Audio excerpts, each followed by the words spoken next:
Bonjour. Donc voici une nouvelle vidéo du lundi. Cette fois-ci, on change un peu de thème. On quitte l'anglais pour voir un thème un peu différent. Donc, il y a une question qu'il y a beaucoup de gens qui me posent très souvent, c'est à quoi ça sert d'apprendre une autre langue? À quoi ça sert de communiquer? Et je leur réponds, si on veut prendre, si on veut prendre la parole, si on veut parler de quelque chose, il est important de savoir bien communiquer, de pouvoir transmettre ses idées clairement. Et surtout, aussi, une fois qu'on est capable de transmettre ses idées clairement, quand on compose ses idées, quand on réfléchit plus clairement et mieux. Donc il y a beaucoup de... Comment dire on- Là j'ai un cas concret, donc on va passer à travers le cas concret parce que c'est très important de toujours concrétiser les choses un maximum.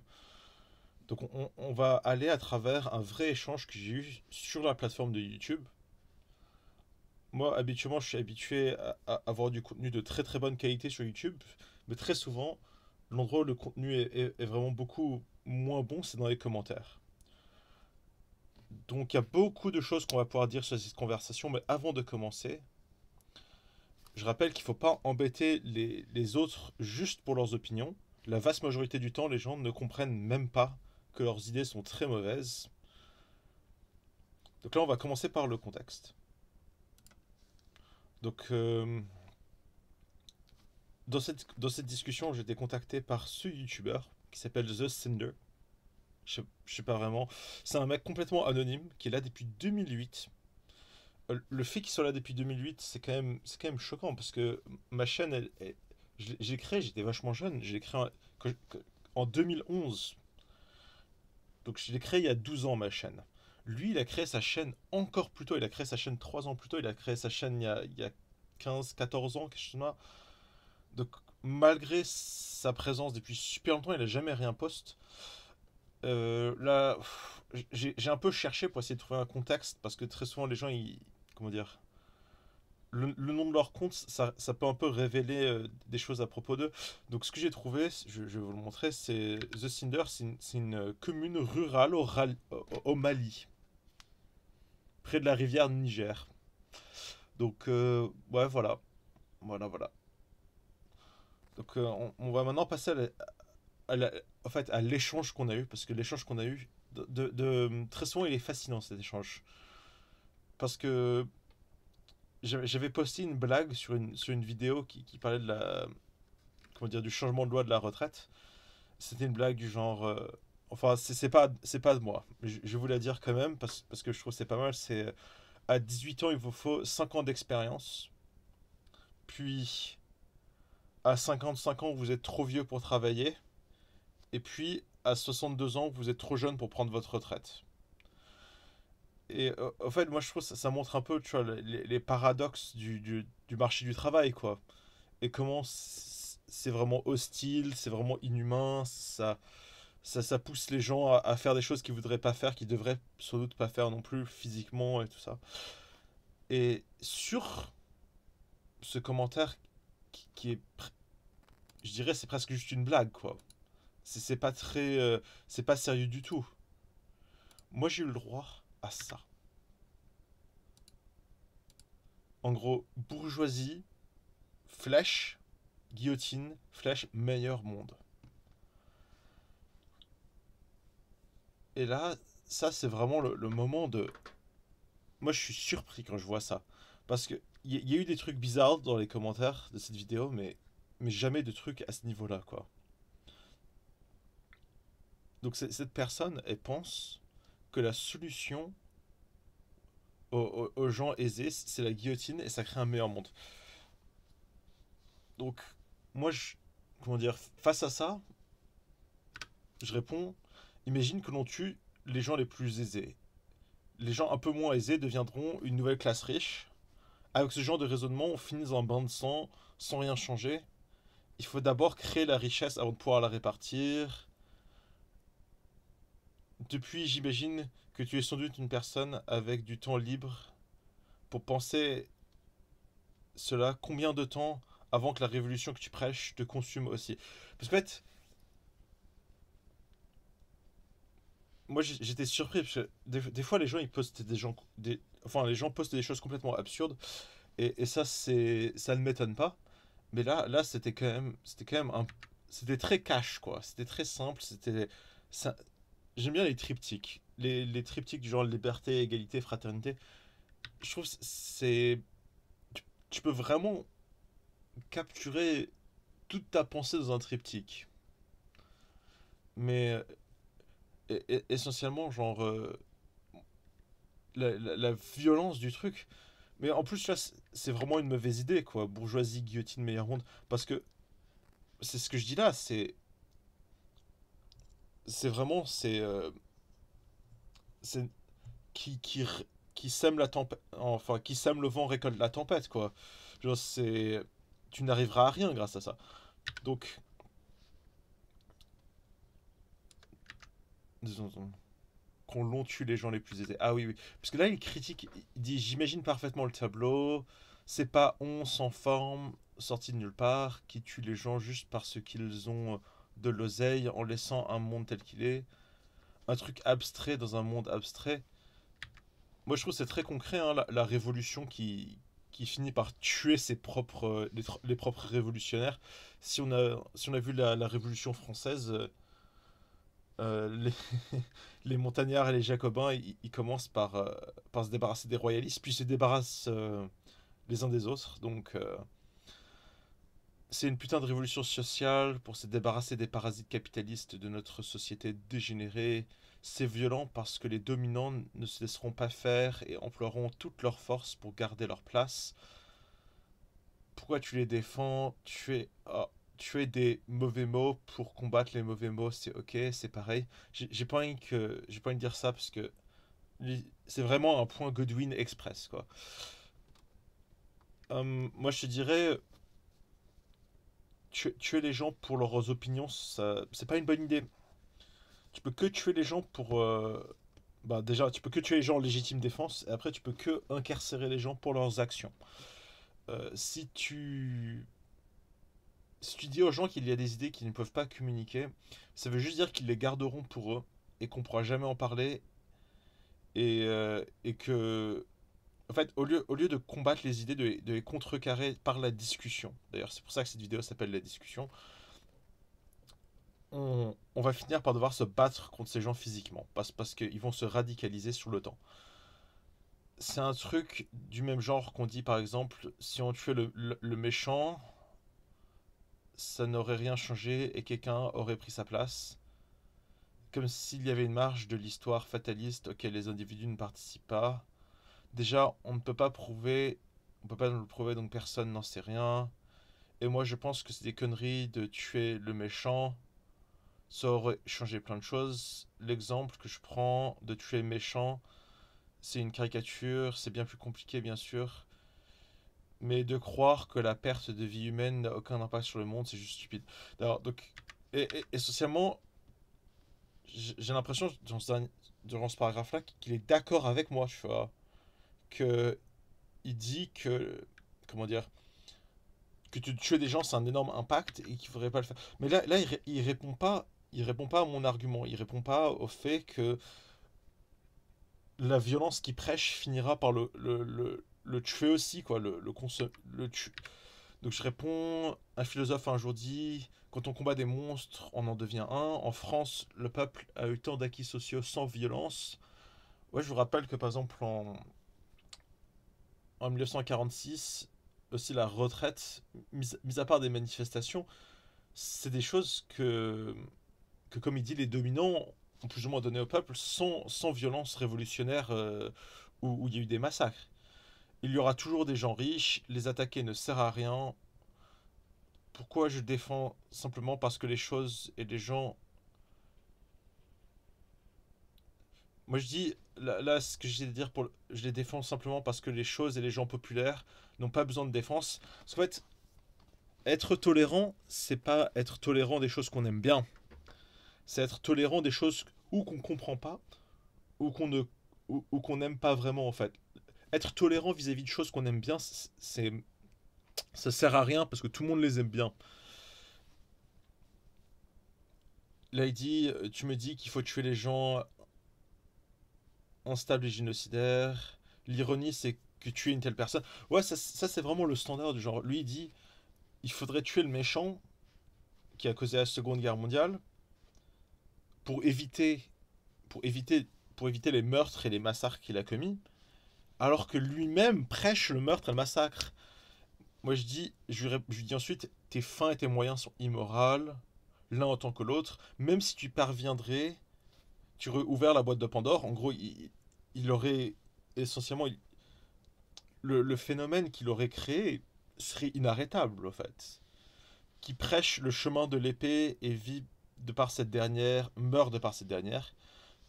Qui voudrait la guerre et l'horreur pour soi, les autres et ses enfants, peu importe ta cause, tu leur es détrimental par la violence irresponsable et irraisonnable. Autant l'objectif visé que les moyens pour l'accomplir doivent être moraux, sinon ils sont corrompus et éphémères. La Révolution française nous a donné le droit à la propriété. Ce dernier est une garantie contre la misère. Parce qu'en fait, le droit à la propriété, c'est quand même... D'ailleurs, quand tu décides de tuer les riches, essentiellement ce que tu fais, c'est que tu révoques le droit à la propriété. Tu dis, vous avez des choses, vous avez des propriétés, vous pouvez garder le fruit de votre travail et l'accumulation de votre travail. Essentiellement, quand tu révoques ça, pourquoi travailler? Et aussi, quand, parce que, comment dire, il y a des moments dans ta vie où tu peux pas travailler. Quand tu es un enfant ou quand tu es un vieux. Et à ces moments-là, quand tu peux pas travailler, si tu n'as pas une propriété ou quelqu'un garant avec une propriété, bah tu es condamné à la misère. C'est pour ça que le droit à la propriété, c'est si fondamental. Et aussi, ça te permet aussi de résister à l'inflation, au changement économique, tout ça, tu vois. C'est quelque chose, ça t'immunise face aux troubles de la société. Parce que peu importe si tu as un hôtel particulier dans Paris, peu importe que l'économie aille mal, tu as quand même ton hôtel particulier à Paris. Par contre, si on révoque le droit à la propriété, là tu es immédiatement vulnérable au moindre changement. C'est pour ça d'ailleurs que quand les États africains ou les États totalitaires y révoquent le droit à la propriété, tout le monde qui a le moyen de le faire s'en va. Parce que quand on travaille, on peut te le prendre. C'est un peu comme si tu travaillais toute la journée, que quelqu'un te prenait ton travail à la fin de la journée, tu vois. Est-ce que tu continuerais à travailler? Non, tu continuerais pas à travailler. Du moins, tu continuerais pas à travailler comme ça. Donc continuons. Là, il dit, nous sommes les agneaux de Dieu, sans doute. Non, mais on peut parler de ce qui se passe dans le monde réel. On vit dans un monde capitaliste. Le but du jeu, c'est d'accumuler des chiffres garantis par des États, des banques, des polices, des armées. Il y a 195 pays dans le monde, mais seulement 7 contient plus de la moitié de la population mondiale.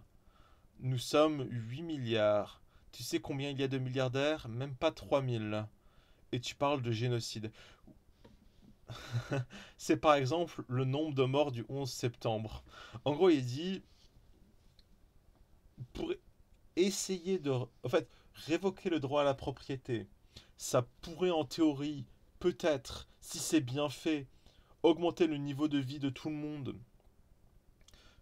Donc pour ça, il est prêt à tuer 3000 personnes. Enfin, en gros, il est prêt à commettre un acte de terrorisme ou génocidaire monstrueux pour essayer d'aider d'autres gens. C'est vraiment, mais ça me rappelle un peu la chanson de Bruno Mars, I would catch a grenade for you. Genre, j'attraperai une grenade pour toi. L'ironie de cette chanson, c'est que personne te demande d'attraper une grenade pour lui. Comment dire, les choses qu'on te demande dans la vie, c'est pas ce genre de trucs-là, quoi. Ça sert à rien de promettre des trucs. Tu sais combien de gens meurent de faim dans le monde? Combien de gens meurent dans des guerres impérialistes? Des guerres impérialistes. La plupart des guerres impérialistes sont faites par des États plutôt totalitaires et violents comme la Chine et la Russie. Après, j'avoue, les États-Unis sont quand même plutôt violents et incontrôlables. Tu as vu dans quel état de l'eau, des sols, des mers, toute cette merde pour ce jeu de débile. Ouais, en fait, quand on est 8 milliards, il faut quand même une certaine agriculture. Après, je t'avoue que le fait que des, des choses comme Monsanto existent, c'était pas forcément très bien pour l'agriculture. Mais je pense pas que de tuer les riches, ça va rendre cette situation meilleure. En gros, ça n'a pas vraiment genre de, ça a pas vraiment de logique. L'horreur ultime, c'est qu'on lui attribue notre réussite, la médecine, la science, la technique, la démocratie, l'art. Je sais pas s'il a vu ce qui arrive après une révolution à l'art. Par exemple, en Chine, il y a eu un moment qui s'appelait la révolution culturelle. D'ailleurs, l'URSS a eu un truc un peu pareil, où ils ont commencé à censurer tout l'art qui venait d'avant. Et après, leur art est devenu stérile, c'est devenu répétitif, c'est devenu de la pure propagande. Il n'y avait plus vraiment de beauté, quoi. C'était un peu de l'art à côté de la plaque. Ah oui, oui, aussi, je sais pas s'il connaît Lysenko, le grand biologiste qui croyait que les plantes elles coopéraient parce que, en fait, les plantes capitalistes elles coopèrent pas, mais les plantes communistes elles coopèrent.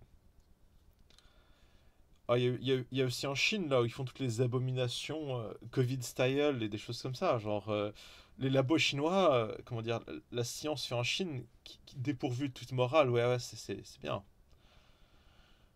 Honnêtement, avoir des règles de l'éthique, ça, c'est quand même très important. On est obligé d'être dans un système qui, qui se base uniquement sur la valeur marchande pour avoir de l'électricité, des antibiotiques et de quoi se divertir. Non, je n'y crois pas. Tu parles de génocide, mais réveille-toi, il y a plein de génocides en cours. Euh, c'est vrai que dans le capitalisme, des entreprises individuelles peuvent faire des choses vraiment très mauvaises. Par exemple, c'est un peu comme Coca-Cola qui rachète tout l'eau du Mexique pour faire du Coca-Cola pour ensuite le vendre aux habitants 1000 fois plus cher que l'eau. Mais bon, moi je suis d'accord qu'on adresse, comment dire, les problèmes du capitalisme. Mais la chose c'est qui me propose un système qui soit pas le basé sur un le vol des ressources des autres et deux la violence inouïe où on tue juste tout le monde. Et moi je suis d'accord de discuter d'un système, mais c'est pas de ça qu'il parle là. Qu'est-ce que je réponds? Ah, il continue. Et on pourrait faire autrement, mais monsieur ne veut pas il parce que il comprend pas bien et il faut être gentil tout de même. On veut pas être des espèces de singes monstrueux sur deux pattes habillés de plastique à écrire des conneries sur internet tout de même, comme l'autre gars d'en face. C'est quand même fascinant ça, parce que il dit il faut être gentil tout de même. Moi je dis pas il faut être gentil, moi je dis il faut être humain. Et moi je pense que peut-être la pire partie de l'humanité, c'est celle qui utilise la violence comme outil pour tout résoudre. Et lui, il est genre, on pourrait faire autrement. Comment dire? Ça, pour lui, c'est faire autrement. Et je veux pas comprendre. Moi, tout ce que j'essaie depuis le début, c'est de comprendre. Moi, je lui pose des questions. Je lui demande, genre, mais qu'est-ce que ça. Où est-ce que ça nous amène, quoi? Et là, je lui réponds, je vois beaucoup de critiques de la société, la faim dans le monde, la pauvreté, le développement moderne. Il n'y a pas vraiment de solution et on pourrait faire autrement, mais monsieur ne veut pas y comprendre. C'est bien simple de parler de meurtre, malheureusement, cela ne change rien. Du moins, dans un texte de 500 mots sur grands intérêts, tu ne daignes pas l'expliquer. Je comprends que tu es en colère et que tu es sur cette terre depuis longtemps, mais il est l'heure de sortir des délires génocidaires et d'être partie de la solution. Tu as adressé aucunement mes arguments, c'est pathétique. Tu devrais, tu aurais depuis 2008, tu avais depuis 2008 pour construire des solutions sur YouTube où le monde entier est là pour t'aider, mais ta solution c'est de tuer les autres et de commenter des commentaires amusants. Tu es à côté de la plaque. Tu es une chaîne plus ancienne que moi. C'est juste paresseux de n'avoir rien fait. Fais une vidéo pour que je te présente, où tu présentes des solutions. Et je dis que je la démolisse parce que je pense que ce genre de qualité de raisonnement, comme tuons les riches, comme ça, on pourra leur prendre leur richesse. Et ça aura aucune conséquence négative, c'est du pur délire. Donc là, il dit, tu veux que je parle de solutions, la démarchandisation des biens vitaux, la répartition des richesses, une réorganisation sociale, moins de travail inutile, la décentralisation du pouvoir politique, la démocratie directe, l'annulation des brevets, la démilitarisation des États, la fin du prêt avec intérêt, une éducation gratuite dans le but de former des humains à un monde plus juste. Tout ça, ça se construit petit à petit. En fait, là, c'est vraiment le canon à idées, tu vois.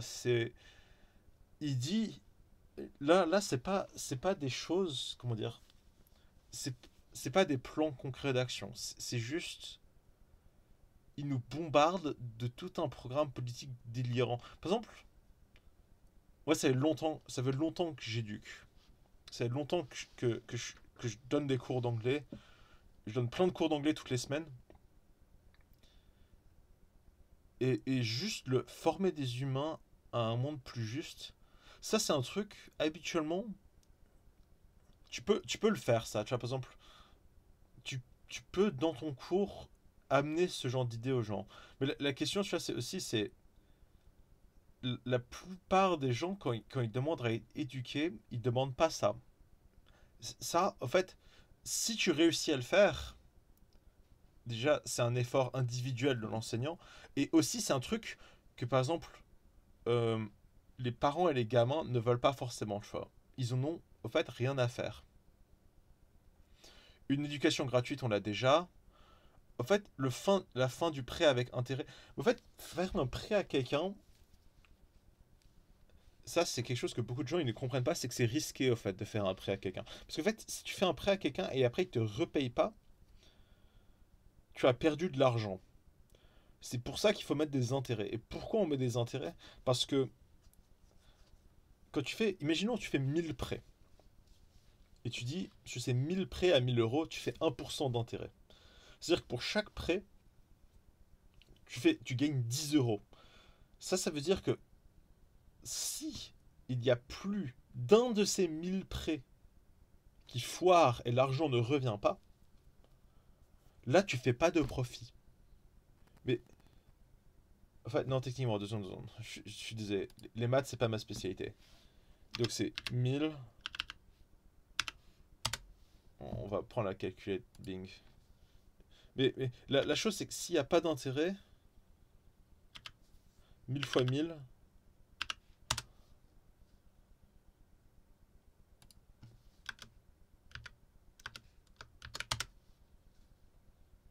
1000 fois 1000, ça fait 1 million. Donc tu divises par 100 parce que t'as 1% d'intérêt. En fait, tu fais 10 000 euros. Donc en fait, s'il n'y a plus de 10 personnes qui te remboursent pas le prêt à 1 000 euros, même avec des intérêts d'1%, tu commences à perdre de l'argent. Et aussi, vu qu'il y a de l'instabilité économique, vu qu'il y a des gens qui prennent des mauvaises décisions, il y a toujours des prêts qui, qui, qui ne réussissent pas, tout simplement. Donc c'est pour ça qu'on est obligé de faire des intérêts sur des prêts. La, la démilitarisation des États. Ça aussi, c'est quelque chose... Parce qu'en théorie, on voudrait moins d'armées. Et je veux dire, honnêtement, dans l'Occident, par exemple, en France, on est très démilitarisé. Hein.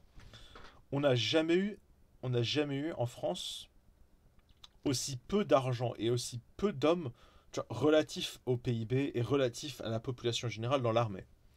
Donc on a déjà plus ou moins atteint la démilitarisation des États. C'est juste, comment dire, quand il y a des États totalitaires belligérants comme la Russie ou la Chine, et peut-être même à une échelle moindre, genre le Pakistan, l'Iran, ce genre de choses-là, quand il y a des États comme ça, qui ont des armées et qui n'ont pas vraiment peur de les utiliser pour violenter leurs voisins et peut-être même nous violenter nous, hein, on est quand même obligé d'avoir une certaine armée.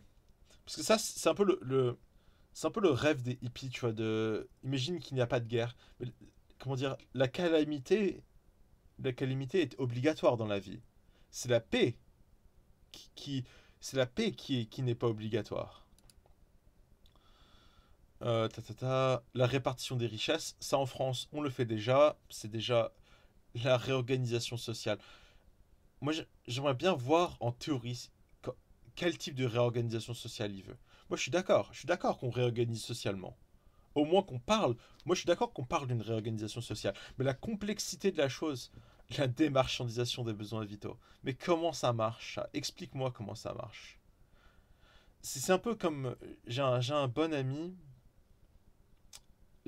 qui m'a un jour dit, je crois qu'il faut qu'on liquifie, faut qu'on fasse une liquification des, de la propriété. Et je lui ai dit, mais comment ça marche de liquéfier la propriété? Il a fait, oui, en fait, donc on va prendre toutes les propriétés et on va les répartir entre les gens. Et je lui ai demandé à ce moment-là, ouais, mais ça veut pas juste dire que les gens qui gèrent la liquéfaction des propriétés, ils vont pas juste tout prendre pour eux, bah, comme à chaque fois quand on fait ce genre de truc. Et il m'a fait, et là, non seulement il était pas capable de me décrire ce que ça voulait dire, ce qu'il venait juste de dire, c'est juste, c'est une idée qu'il a entendue. Et là, après, il pense que c'est un bon truc. Et là, il dit, ça commence par changer les croyances. Et des gens s'opposent à tout ça. Mais bien sûr, les gens s'opposent à tout ça. Parce que là, tu demandes des changements aux gens. Tu demandes des changements considérables à tout le monde. Et t'es pas capable de les expliquer. C'est comme Macron qui vient, la réforme de la retraite. Macron, il dit, il y aura un système à points. Après, les gens, ils demandent, mais qu'est-ce que ça voudra dire un point? Et là, il dit, je sais pas. Je sais pas ce que ça voudra dire un point. Mais quand tu sais que la plupart des gens qui sont jeunes aujourd'hui vont vivre jusqu'à 90 ans, c'est-à-dire que ils auront 30 à 25 ans de retraite à la fin de leur vie. Mais, mais on doit savoir ce que ça veut dire un point. On doit. Parce que on sera plus en état de travailler. Moi, je connais des gens qui ont 70 ans et qui ont 65 ans, des choses comme ça. Ils sont vieux, ils ne sont plus en état de travailler. Eux, ils ont besoin de faire autre chose de leur vie. Et, et si on dit qu'il n'y a plus de retraite, si on dit que le point, ça veut rien, mais les gens, ils vont vivre leur vie différemment. Tu peux pas travailler comme un forçat, tu peux pas cotiser comme un... Tu peux pas cotiser toute ta vie en travaillant beaucoup si t'as pas de retraite derrière. Tu peux pas demander aux gens de travailler pareil si tu leur retires les choses. C'est pour ça que les gens s'opposent à ça.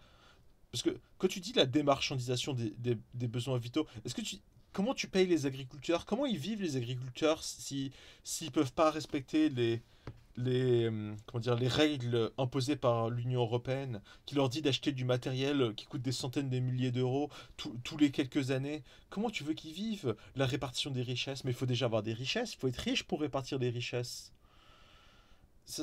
Et ces gens sont au pouvoir, ils sont le pouvoir et servent leurs intérêts, qui ne sont ni les miens ni les tiens. Mais, mais dis-moi dans quel sens ils servent leurs intérêts. Par exemple, quand Darmanin, au lieu d'aller en prison, il, il est ministre, alors que clairement, quand tous ces gens-là, tous les ministres de Macron, ils ont des affaires au cul, mais que les affaires ricochent comme si c'était de la pluie, et qu'elles tombent par terre et que ça fait rien, je comprends qu'ils servent leurs intérêts, mais c'est pas de ça qu'on parle. La lutte des classes est violente, notre monde est hyper violent, mais toi, tu te dis que c'est juste comparé à une violence révolutionnaire pour changer l'ordre des choses, c'est ridicule. Tu n'as aucun argument pour démontrer que la violence ne changera rien. Moi, je suis d'accord, la violence va changer, mais moi, je dis que la violence n'apportera que des mauvais changements, en fait. La dernière révolution qu'on a eue enfin la première révolution qu'on a eue en France en 1789, on est parti pour un siècle de chaos rempli de guerres où la France et l'Europe entière étaient à feu et à sang pendant une trentaine d'années. Donc non, non, moi je suis pas particulièrement j'aime pas particulièrement ça, c'est vraiment ouvrir la boîte de Pandore. Moi je pars du principe que c'est peut-être mieux de juste parler des problèmes et qu'on pourra peut-être trouver des solutions. Donc la démarchandisation, ça ne marche pas. Ça a été testé, c'est un rêve utopiste. Pour répartir la richesse, il faut d'abord la créer. Pour créer, il faut la paix. Chose que la violence rend impossible. La décentralisation du pouvoir, la démocratie directe. Enfin quelque chose, enfin quelque chose qui est une bonne idée sur laquelle on peut être d'accord. Parce que c'est important. Parce que là, on a quand même, tu vois, dans tout son pavé de, vous voyez, dans tout son pavé de solutions immondes, là, on a trouvé quelque chose à propos duquel on est d'accord. C'est quand même bien ça. On a déjà une éducation gratuite très idéologique. J'en parle plus sur ma chaîne, d'ailleurs j'ai des vidéos là-dessus. Ça s'appelle... oh mon dieu, je me souviens plus. C'est dans ma playlist pour une théorie de l'éducation. Et malgré cette éducation gratuite très idéologique, ça ne résout pas grand-chose. Changer les avis, ça ne se fait pas par la violence. Il faut prouver par tes actions que le chemin que tu prônes est le meilleur. Chose que la violence que tu soutiens rend impossible. Les actions résonnent dans le temps bien plus que les mots. Tu ne peux pas dire que tes adversaires sont mauvais et violents et puis l'être aussi en pensant que le peuple te soutiendra. Il faut être non violent, détruire les idées de tes adversaires plutôt que devoir les détruire physiquement. Enfin, devoir les devoir... Ah, désolé. Il faut être non violent, détruire les idées de tes adversaires. Devoir les détruire physiquement, c'est admettre que tu n'as pas de solution. Mis à part la violence, et la violence est sans fin. Parce que quand tu commences à faire la violence, même la violence verbale, quand tu dis à quelqu'un qu'il est idiot, il se braque contre toi, et là, même si c'est la personne la plus stupide au monde, ça sera impossible de le raisonner. Là, je dis, tu es un idéaliste qui croit en tant de bonnes idées tout en croyant dans les pires, qui est là depuis 15 ans et qui n'a rien fait pour que prêcher la violence qui détruit tout. Et je conclus, c'est indigne de respect. Là, il me dit, tu me traites d'idéaliste alors que tu prêches ta vieille morale d'esclave et que tu cites des phrases préconstruites. C'est un peu du foutage de gueule.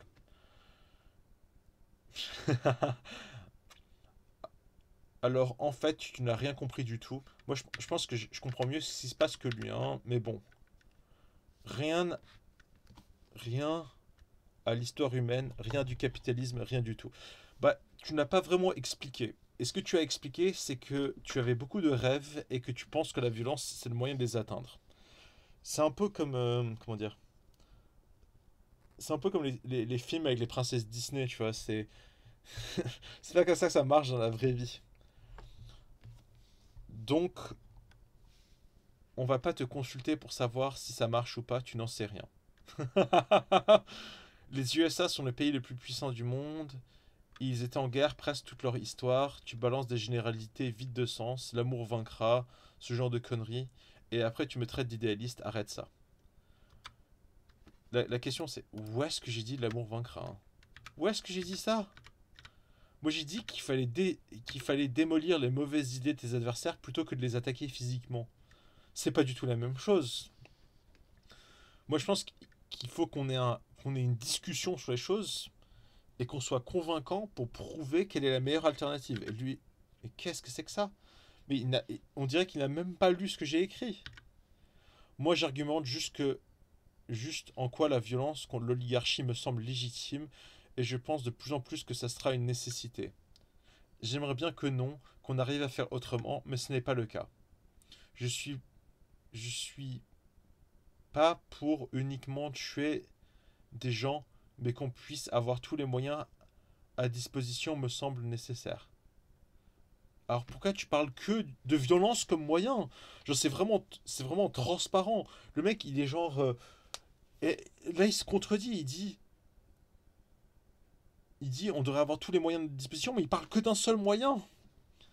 Tellement d'exemples de sociodémocrates qui ont essayé de changer les choses pacifiquement, au Chili, en Allemagne, en Ukraine.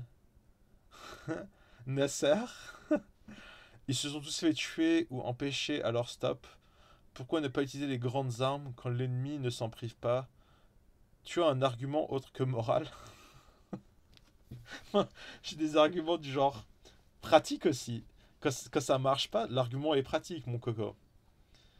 PS, c'est ce que je pense. Tu veux juste démolir les solutions, je te méprise. Mais tu n'as pas donné de solution. T'as que donné une solution. T'as donné la violence. Tu es une merde. Tu défends le pire de l'humanité sous couvert de morale. Ah d'ailleurs, la raison pourquoi je fais pas ça directement sur YouTube, c'est parce que c'est quand... En fait, vu qu'il prêche la violence, Cinder, enfin The Cinder, certains, la plupart de ses commentaires ont disparu de YouTube parce que Tata, la violence ne résout aucun des problèmes dont tu parles. Le droit à la propriété, autant sur les biens matériaux que sur sa propre personne, et donc sur ton travail, est la base de la liberté et de la justice. Tu es le maître des fausses bonnes solutions. Tu ne saurais pas convaincre un homme mourant de faim de manger. Tu es l'esclave de ta haine contre l'humanité entière. J'ai pu m'en libérer. Oui, moi j'ai pu m'en libérer, contrairement à toi. Tu es dangereux car tu prêches la haine. Mais plus grave, tu es lâche car tu pourrais pas aider les autres. Tu ne pourras pas aider les autres, mais tu es omnibulé par ta haine.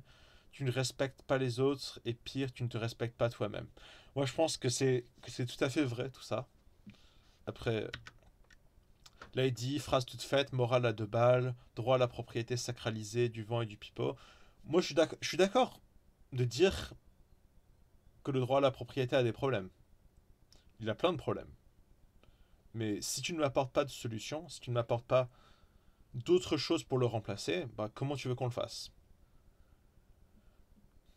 Surtout, par exemple, le droit à la propriété est défendu par une violence légitime par l'État, donc tu défends la propriété privée, tu légitimes la violence toi aussi, mais celle des possédants et des dominants. Bah non, parce que, comment dire, quand, euh, quand par exemple, le chef d'entreprise richissime, il abuse de ses employés, c'est grâce au droit à la propriété que les employés, ils font grève, ou ils vont au prud'homme, ou ils font un procès aux, aux propriétaires. Et c'est grâce à leur propriété, sur leur travail et sur leur corps individuel, qui finissent par vaincre les possédants et les dominants. Donc non, ça c'est faux. Après, c'est vrai que si tu possèdes plus que les autres, c'est un avantage. Mais c'est sans le droit à la propriété, tu peux pas dire au seigneur féodal, je suis désolé, mais je pense que le château il devrait être utilisé pour autre chose que pour que tu loges. Lui te répondra, le seigneur féodal, tu n'as pas de propriété ni sur le terrain sur lequel tu es, ni sur ta personne. C'est moi qui ai propriété sur tout. Toi, tu fermes ta gueule. C'est grâce au droit à la propriété individuelle que, que tu peux contrevenir les autres. C'est tellement vide ce que tu dis. J'ai pas de haine contre toi, j'ai juste un grand dégoût, mépris et dégoût. Parce que le mépris et le dégoût, le mépris, c'est plus ou moins. What? Là, il se contredit. Là, littéralement, il dit c'est ceux qui ont pris tout le plat dans leur assiette, laissant des assiettes, les assiettes des autres vides, et qui, ayant tout dit pour dire avec. Et qui. Putain, ayant tout dit avec une bonne figure, nous avons tout, nous sommes pour la paix. Je sais que tu dois leur crier à cela. Les premiers violents, les provocateurs, c'est vous. Quand le soir, dans vos belles maisons, vous allez embrasser vos petits-enfants avec votre bonne conscience, vous avez probablement plus de sang sur vos mains d'inconscient au regard de Dieu. Il parle de religion. Que nous, que nous n'aurons jamais désespéré pour avoir pris les armes pour essayer de sortir de son désespoir. Oh mon Dieu, mais c'est vraiment la propagande communiste à deux francs. Mais c'est la chose, c'est que au fond, c'est impossible de tout avoir. Et inévitablement, quand quand t'es aisé, tu dois payer d'autres gens pour faire des choses. Donc au fond, comment dire, la richesse, surtout quand le taux d'imposition est pas trop bas, En fait, il faut un taux d'imposition qui soit équilibré par rapport à la société. Mais ça, c'est un autre débat aussi. Genre, c'est impossible de tout prendre dans ton assiette. Parce que si les gens sont vraiment, vraiment très désespérés, et les gens ne le sont pas, hein, parce que si les gens étaient vraiment très désespérés, il y aurait révolution violente. Autant que c'est déplorable et violent, si ce qu'il dit là, dans ce paragraphe, était vrai, il y aurait révolution violente immédiate. Et d'ailleurs, le fait que les gens sont encore autour de la table en train de débattre des problèmes, ça veut dire qu'on n'est pas au niveau qu'il décrit. Moi, je réponds, bonne chance, tu vas en avoir besoin. Nul besoin de richesse pour être libre. Tu n'as rien appris et rien écouté. Si tu ne crois pas à la propriété, donne aux autres ce que tu possèdes. Si tu crois à la violence, commence par toi-même, non? Je pense pas que tu penses ainsi et je te le recommande pas. Tu es donc un hypocrite car tu ne respectes pas tes propres principes.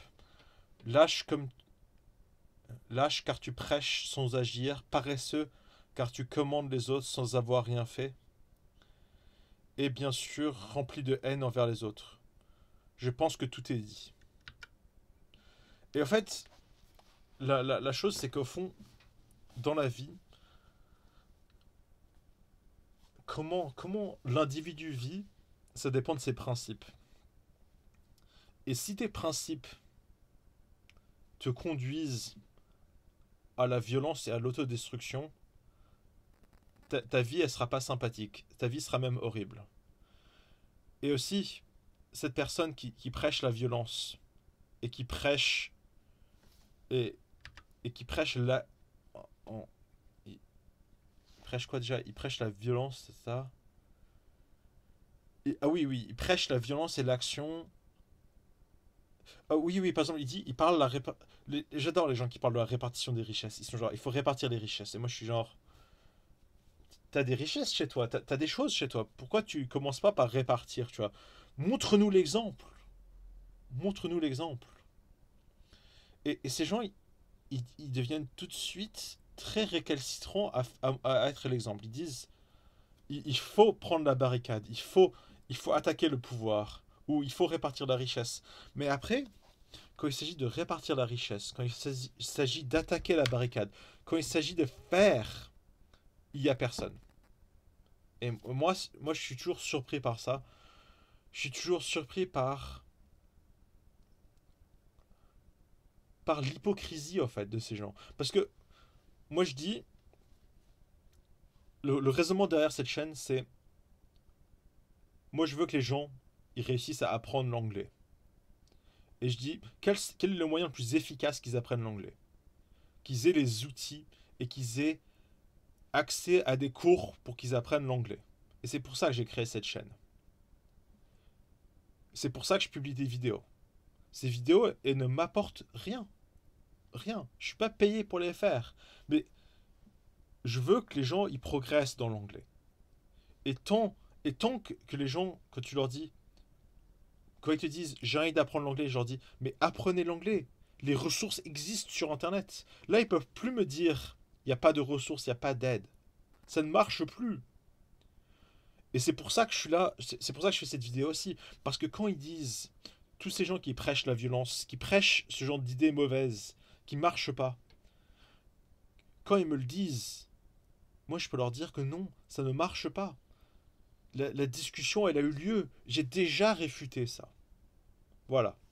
C'est tout ce que je vais faire pour aujourd'hui, hein. Allez.